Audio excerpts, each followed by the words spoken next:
Hi viewers, welcome to our channel. ప్రస్తుతం darling ప్రభాస్కి Baahubali తర్వాత మంచి స్టోరీ లైన్లో వెళ్ళిన సినిమా ఏదైనా ఉంది అంటే ఇప్పుడు కల్కి సినిమా అనే చెప్పుకోవాలి. అయితే తెలుగు సినిమా పరిశ్రమలో ఎంతో మంది హీరోలు ఉన్నారు, కానీ అందులో కొందరు మాత్రమే సినీ రంగాన్ని శాసించే స్థాయికి ఎదిగారు. అలాంటి వారిలోనే రెబల్ స్టార్ ప్రభాస్ ఒకరు.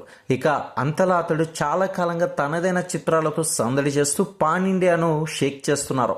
ఇక ఈ క్రమంలోనే ప్రస్తుతం కల్కి సినిమాతో ప్రేక్షకుల ముందుకు వచ్చేశారు. అయితే విజువల్ వండర్గా రూపొందిన ఈ సినిమాకు మంచి టాక్ రావడంతో వసూలు కూడా భారీగానే వస్తుంది. అయితే ఒక నేపథ్యంలో 8 రోజుల కలెక్షన్స్ ఒకసారి మీరే లుక్ వేయండి. పాన్ ఇండియన్ స్టార్ ప్రభాస్ నటించిన భారీ బడ్జెట్ మూవీనే కల్కి. ఇక నాగశ్విన్ తీసిన ఈ మూవీని వైజయంతి మూవీస్ బ్యానర్ పై అశ్విని దత్ అయితే నిర్మించారు.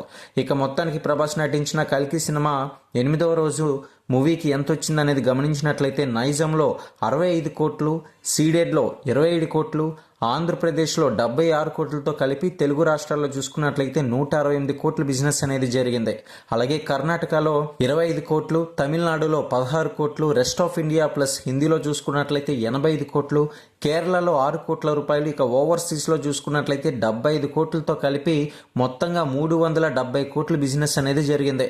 ఏదేమైనా సరే రెబల్ స్టార్ ప్రభాస్కి ఇది బాక్స్ ఆఫీస్ పండగనే చెప్పుకోవాలి. మొత్తానికి ఏంటంటే అభిమానులతో సైతం ఆడియన్స్ అంతా కూడా థియేటర్ల దగ్గరికి వెళ్ళి చూస్తున్నారు. ఎందుకంటే ఈ సినిమాకి సంబంధించిన కంటెంట్ అటువంటిదే. మొత్తానికి క్రియేటివ్ డైరెక్టర్ నాగశ్విన్ కాంబినేషన్లో రూపొందిన ఈ సినిమా మొత్తానికి దుమ్ము రేపిందని చెప్పుకోవాలి.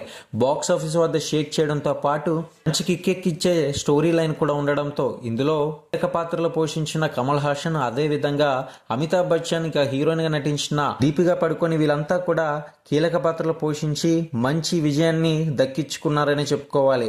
ఇక బాక్స్ ఆఫీస్ తో ఈ యొక్క సందడి ఆగేలా లేదు. ప్రస్తుతం ఈ సినిమా కలెక్షన్స్ ఇంకా జరవేగంగానే ముందుకు వెళ్తుంది. మరి ఇంతవరకు కూడా వచ్చిన కలెక్షన్స్ అయితే మీతో అప్డేట్ అనేది ఇస్తూ వచ్చాం. మరి ప్రతి ఒక్కరు కూడా లైక్ చేయండి. మరిన్ని అప్డేట్స్ కోసం ఛానల్ని సబ్స్క్రైబ్ చేసుకోండి.